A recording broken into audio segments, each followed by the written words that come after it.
They have to know things because they're older than us. It's good if she teaches us new things because that's the thing about school. You need to learn different kind of things. All the teachers go to Miss Alexander's office and she tells them what to do in the class. The traditional model of CPD is, right, one person stands at the front, tells everyone this is how you do it, and then all of a sudden it becomes part of embedded practice. What I'd found is that didn't work. There has to be some form of experimentation and inquiry that comes before that. So Colegrave Primary invested in enquiry-based CPD.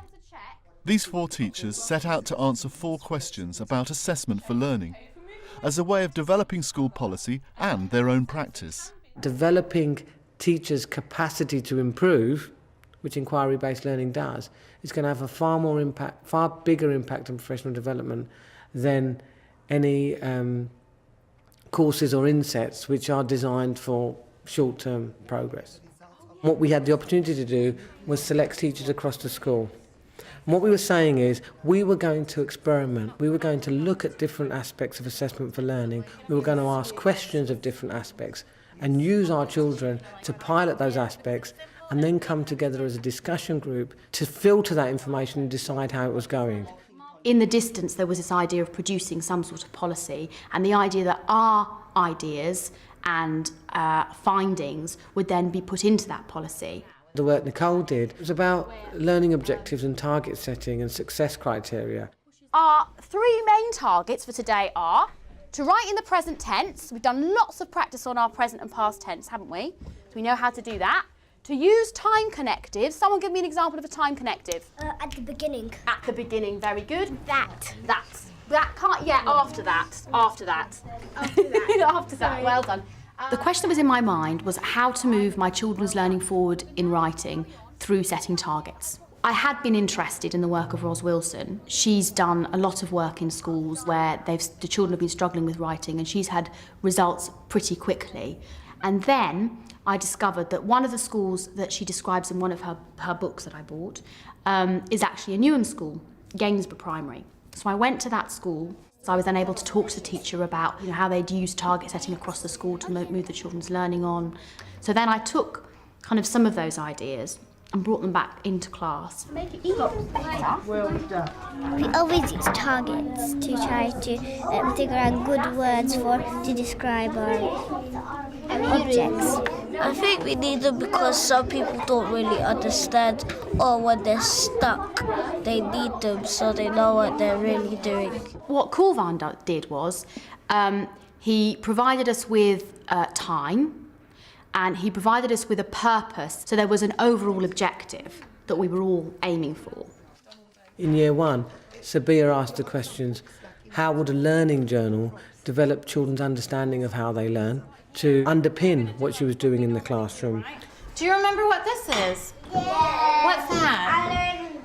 Our learning book. Today, write or draw something that you are pleased to be learning about. Well, it all started actually with a parents' evening that I had with a parent that came to me and I said, what does my child learn in school? Because the typical answer when they come home is, what did you do in school today? I didn't do anything. Nothing. And so it was kind of frustrating for me as a teacher because we do lots of things the whole day. So I wanted really for them to understand what we were doing. So what are you pleased about, Zahir? About drawing. Yeah, you're really good at it, aren't you? So do you want to draw us a picture of that? Sabiha, she chose the learning journal. It was my role to support her. So I provided advice, I provided relevant reading. Beyond that, she drove it herself. I ask a lot of personal, social kinds of questions with them, like how are you feeling today? Yeah. Or what did you find difficult? Questions like that, because I find they respond more to things like that. Because then I get, I like this, I like that. Yeah, because it was getting the same things every time. Yeah, a bit boring, yeah. So I still kind of ask those types of questions. So it's made a difference? Yeah, definitely. I like to play on the computer.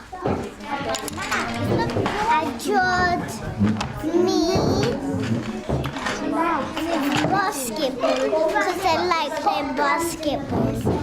I'm learning about being friendly with my friends. This is really important for them at this age. They're just kind of getting a grasp of their feelings and things, so they're learning these types of skills, but they're also able to record and talk about their feelings and how they feel. What are you pleased about, Danny?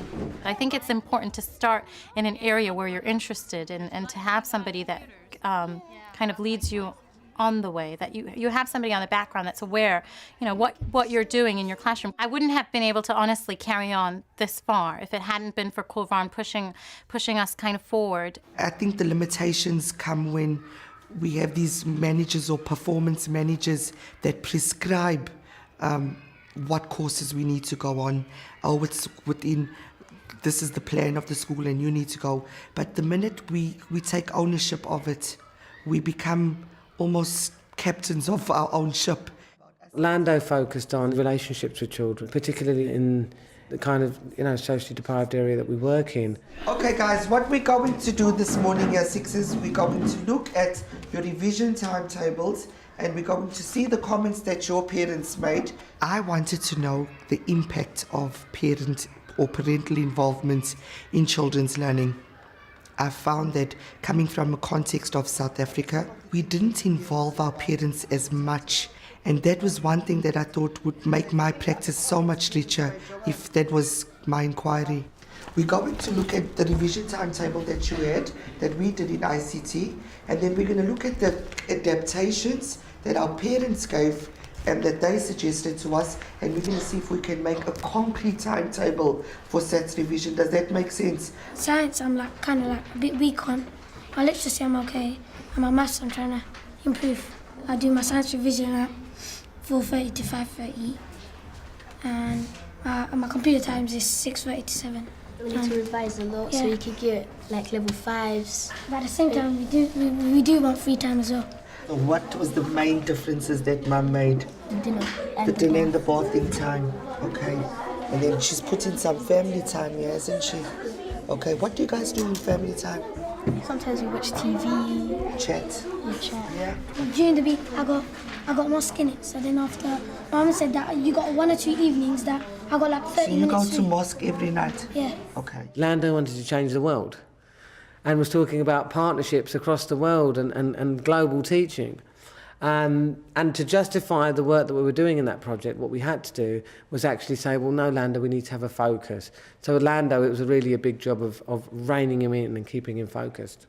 That's all Kulvarn kept us. We kept on going back. Okay, you're going down this line. What is our purpose? And that's all that he did. He kept on questioning, what is your purpose? What do you want to find out? Can we think of the things that are absolutely unhelpful, Letitia? When your baby sister or brother keeps coming on to you. Siblings interrupting. Anything else? The TV's on because my mum's watching it, so it's a bit difficult watching good TV shows and trying to do my work at the same time. He kept on saying to us, what are we preparing children for? And I think that was the deeper question. Are we preparing children just for the now? Or are we giving them skills that they can take out of the experience in primary school? You're going to enter into a contract between you and your parents. And you're going to say, okay, I've made this decision to do my best because Mum, Dad, you're supporting me. But if I do this, here are the conditions. And I know you want a PS3, but be realistic. You know what your parents can afford because you're old enough now. I think I did come out with an answer to my question. Parents need to go back to their role and realize that they are responsible for those children's destinies almost. What I wanted Katie to look at was probably the most complex aspect of assessment for learning, peer assessment. So we've photocopied a piece of this work, and William's very kindly let us use his piece of work, and his work has our marking code on it. So you will see triangles. What's a triangle mean? Tanula? Wrong punctuation. The wrong punctuation. What about if you see something that's underlined? A wrong spelling. A wrong spelling. Brilliant. I think all of us, in our own way, chose something that was proving to be a problem or something that we thought, I'd really like that to be better. With your partner, go through the work and you are going to put in the corrections for William to help him. Even though you're not William's teacher, you would be able to help him look at his work, mark his work, and give it back to him to help him with his edit. Did he put something in that we didn't need? Did he use the wrong word? And did anybody think, you know what, he did something really good on that line and he should have got a bit more of a tick or 2 ticks because something was excellent? Something. Oh yeah, he spelled it wrong, innit? Once they get to year 5, they really need to start looking at their own work, self-assessing, peer assessing, which is something we also did as part of my research, and looking and making it better for themselves. And we've got the circle, the triangle, and the brackets and stuff. The code is for wrong spellings and all the other mistakes that you do. She needed something visual for her children, so she developed a visual code and marking system that the children use to mark each other's writing, and that again has been transferred. And if we're talking about impact, that practice in that classroom has now informed practice across the school. Where it says, did you shoot him? Then it did a question mark, so that means you don't need a full stop. Then you have to do a capital letter.